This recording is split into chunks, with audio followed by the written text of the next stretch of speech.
Hello, welcome to India. As you can see, I'm not alone. We're going to get straight into it this week on Inside the Paddock. It's time for the first time, it feels like quite a while. When was the last one? Le Mans, maybe? It's been some time anyway. It's time to give out a Motul Superfan Golden Pass. And I'm joined by, hello, nice to meet you. Hi, I'm Ayushi. Ayushi, Yeah. and you've come from Delhi? I'm from Noida, Delhi. From Noida. Okay, perfect. Enjoying the weekend so far? Yeah, it's been fun. Yeah. Great to have you here. Fabio Quartararo fan? Yeah, as He's- you can see. Easy to guess. Ayushi, and hello, Hi, I'm Nadia from Goa. from Goa. Okay, so that's quite a distance. Yes, it how, is. how far have you travelled then? We are around 1,500 kilometers by train though. Oh, wow. How long did that take? It took 18 hours. Wow.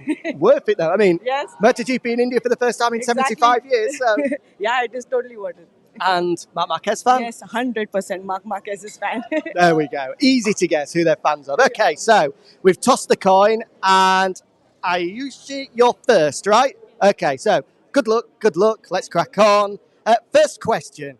What is the order of the current top three in the MotoGP World Championship? Is it first, Pecco Bagnaia, second, Marco Bezzecchi, third, Jorge Martin?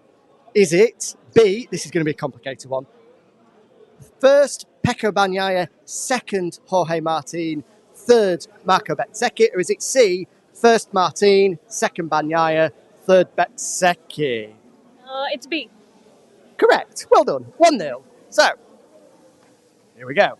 Which team currently leads the Teams World Championship standings? Is it A, Red Bull KTM Factory Racing, B, Ducati Lenovo team, or C, Prima Pramac Racing, where we are now? I think Prima Pramac Racing C. Correct. 1-1. These guys have done their homework. This could be a tight one. In how many races have the two Motul riders, Jorge Martin and Johan Zarco, finished on the podium together? So how many times have Martin and Zarco been on the podium together this season? Is it A, 5, B, 4, or C, 3? And just to make it clear, we're talking Grand Prix, so just Sunday races, no sprints. We're not counting sprints. 3. It is 3. Well done. 2-1. Excellent work. These guys, you know your stuff. In which GP did Motul rider Jorge Martin take first place from Pecco Bagnaia? So in which race was it Martin first, Bagnaia second? Again, talking Grand Prix. Was it A, the French Grand Prix, B, the German Grand Prix, or C, the Austrian Grand Prix? C, Austrian Grand Prix. It wasn't, no. It was the German Grand Prix where Martin got the better of him on the last lap. Okay, so 2-1. No pressure, Aisha, because this is the chance to seal it.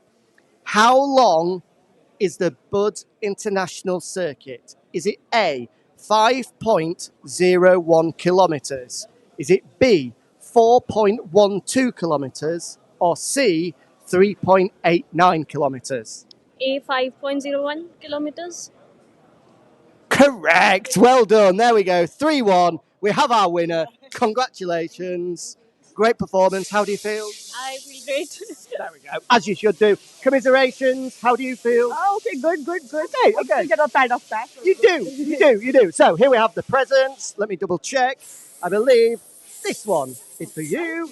This one is for you. Let's have a look inside. What have you won? I've won 2 caps and a book. 2 caps and a book.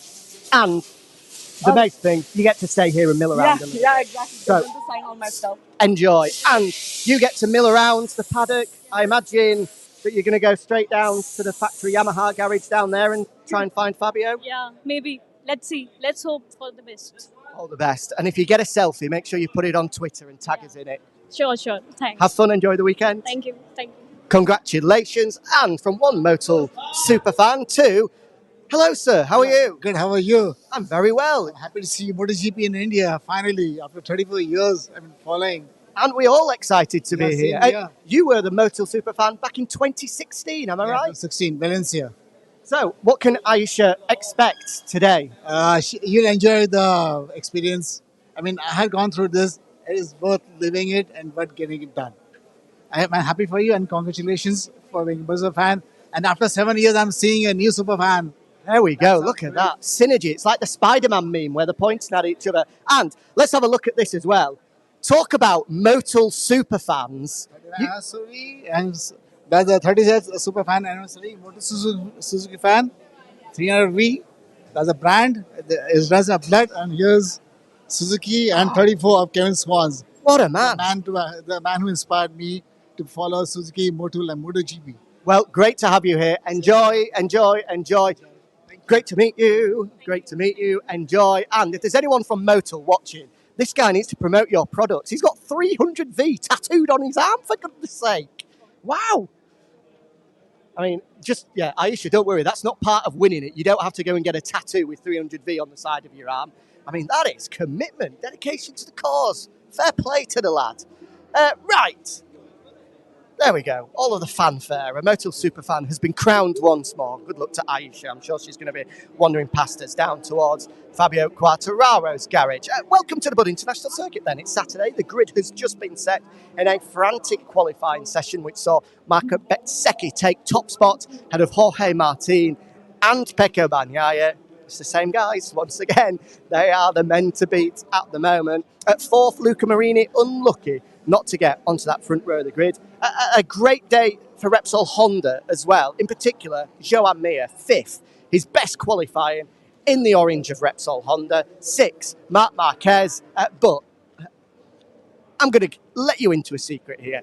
I'm a fan of Joan Mir. He is such a nice guy, and it's no secret he's been going through an incredibly difficult time this season. So that is a big, big result for him, and I'm sure it's a much-needed boost of confidence. So congrats, Joan. Pleased for you. Great to see you smiling again.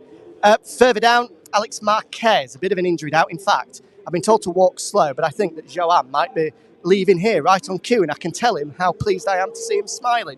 Let's just see if we can grab a quick word with him after a brilliant performance. Right on cue. He's tired, but he's smiling. A few signatures for fans, and then I'll just very quickly ask him. Great to see him smiling again. A brilliant performance. I'm just going to dive in. Joan, I was just saying, I'm a fan of yours, and I'm really pleased to see that there's a smile on your face. Yes, well, feels great, no? When we lived a very tough beginning of the season, and finally to achieve good results is always fantastic. What's better, qualifying on the second row or the ice bath you're about to jump into? the ice, for sure the ice. Here the heat is unbelievable. Also the bikes move up a lot of heat, but now we will see with 11 laps and tomorrow will be tough. Go and relax, go and enjoy. Well done, Joan. Pleased to see him onto the second row of the grid for the sprint this afternoon and for the Grand Prix tomorrow as well. Great job for him. And now about to get the delight of jumping into the ice bath. Where's my camera? There he is. Hello, there we go. Hello, sir. Have you just got Joan's signature? Well, I just got this here. Oh, yes. Oh, he's been fantastic. I mean, I was lucky to get him in Mark earlier. Oh, is that Mark's signature? That's been a trend for me. It's my third consecutive year where I've got his autographs on the badge tag. Oh, so this isn't your first Grand Prix? Well, in India, yes, this happened the first time. But otherwise, I've always been to Qatar. I was in Qatar for 4 years. So, yeah, it's been good. Very nice. I must say this. I'm certainly surprised with the way this has been arranged. It's phenomenal. I guess this beats international standards. Yeah. It's a fantastic venue. Who else is signature? Well, I just started off I'm a Honda Repsol fan, so I started with Marquez. Very good. Enjoy the weekend. Certainly. Thank you. There we go. Lots of people enjoying their time here. As MotoGP heads to India for the very first time. Right. Let's see who else we can maybe grab a word with. We've got the red and orange part of pit lane here to the left of me, the right of you. Not a lot to write home about. Brad Binder, Jack Miller, Augusto Fernandez, Paul Espargaro, all. Brad Binder, again, could you believe, for the third time this weekend, denied promotion, whether it be into Q2 automatically last night or during Q1 because of yellow flags through no fault of his own. I mean, the South African must have walked under a few ladders in between here and Misano, because I cannot believe how unlucky he has been so far this weekend. As a result, he's going to have to start 13th, which is a Well, I was going to say a disaster. For most, probably not for Brad Binder. We've seen what he's capable of doing in Argentina, but he's certainly going to be up against it. That is for sure, as we arrive down towards where the Yamaha boys are. With Fabio Quartararo and Franco Morbidelli. It was a good performance for Fabio. In the end, third row of the grid for him. We see lots of fans here enjoying MotoGP Bharat. I believe I pronounced that correctly. Which, of course, is how the locals refer to their home nation of India. See Philip Salach here. In fact, why don't we head back in this direction? Because I'm hoping we might get one or two MotoGP riders before we say goodbye to you. It's going to be interesting to try and get the thoughts of them at this slightly revised paddock. If you've been tuning in across Europe, of course, we have the massive trucks. Once we go overseas, everything goes into crates for freight and is flown across everywhere, so the riders don't have the same sort of office space and hospitality units. But they do have office buildings like this here where they can put in their ice baths, they can put in TV screens, they can put in massage tables and the rest as well.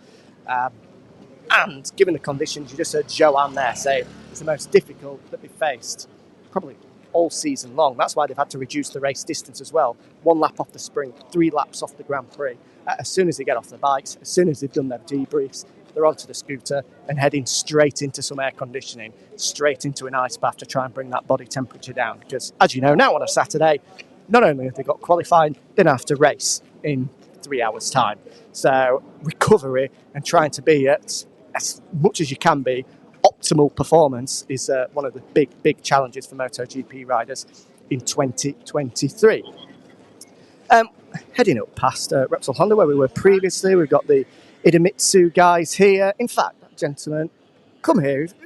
No, he's gone. I was going to have a chat with him, but well, let's see if we've got anybody else. Just an update to bring you, we can say Michele Messini here, actually. Let's go and see if we can grab a word with him, because Alex Marquez was supposed to be the second of 2 riders to make it through from Q1 earlier. He finished second in that session, but right at the end with 3 minutes to go, suffered a nasty crash, instantly went to his ribs and his wrist as well, went off to the medical centre for checks. He's now en route to hospital, concerned whether he'll be racing later on today. So if I can, Michele, very quickly. Michele? Oh, he's running away, let's just see. I'll tap him on his shoulder and see. Very quickly, sorry. I was just explaining, Alex on his way to hospital at the moment. What's the latest? Yeah, the medical check here in the medical center shown 2 fracture on the left side in the ribs. So they take at the hospital for further check, and we'll see later. But at the moment, he's unfit for this GP, of course, and I hope that is nothing or more big for him. Thanks, Michele. Appreciate it. Thank you. There we go. So straight from the horse's mouth, 2 fractured ribs for Alex Marquez. Of course, as a result, unfit for the sprint this afternoon. His participation in the Grand Prix tomorrow now in huge doubt. We saw when he got up, it was as if he'd had sort of that knife in the ribs that often can be the case when you do break some ribs. And now it looks as though, as a result of that crash, he's going to be ruled out for the remainder of this weekend. And I mean, it's no secret, we're now in the most hectic part of the season. We go to Japan next weekend, then 1 weekend off, and then it's a triple header where we head to Indonesia, Australia and Thailand. It comes thick and fast up to the end of the season. This is the worst possible way to start 8 Grand Prix in the space of 10 weeks. Broken ribs, often you need to give them time to recover as well. And let's just see if I can grab Denise. Denise, very quickly, just if I can. How are you after this morning? Yeah, I'm fine. I just have some small injuries, but I'm totally okay. What happened? No, because they paint the same color like black, the curb, but I don't see. I just went and I just made high side. And what's the biggest issue? Wrist? No, nothing okay. All okay. I just have a small crack in the finger, but all is fine. Thanks, Dennis. Let you go. Enjoy. Cheers. Of course, he's got to go qualifying in a few moments' time, but there we go. Latest from him, a small crack in the finger, but he is going to be out there racing as well. And as you can see, I'm probably not in my best condition at the moment. Dripping in sweat. It is warm here. The humidity is just unbelievable. As a result, I managed to do a deal with my bosses. You might be able to see. I've got the lovely MotoGP t-shirt on today. It's got Racing Together on the back as well, which of course is a cause that you all should get involved in. This is a lot cooler in every sense than the thick blue shirts I was talking about yesterday. So feeling much more ready to attack the afternoon. And what an afternoon we've got in store for you as well. Moto3 qualifying coming up, followed by Moto2 qualifying, and then the big one, the 11-lap Tissot Sprints, the first points ever to be awarded on Indian soil, kicks off at 3:30 local time, so make sure you don't miss it. It's going to be well worth watching. Thanks for joining us. We'll see you in 6 days' time in Japan.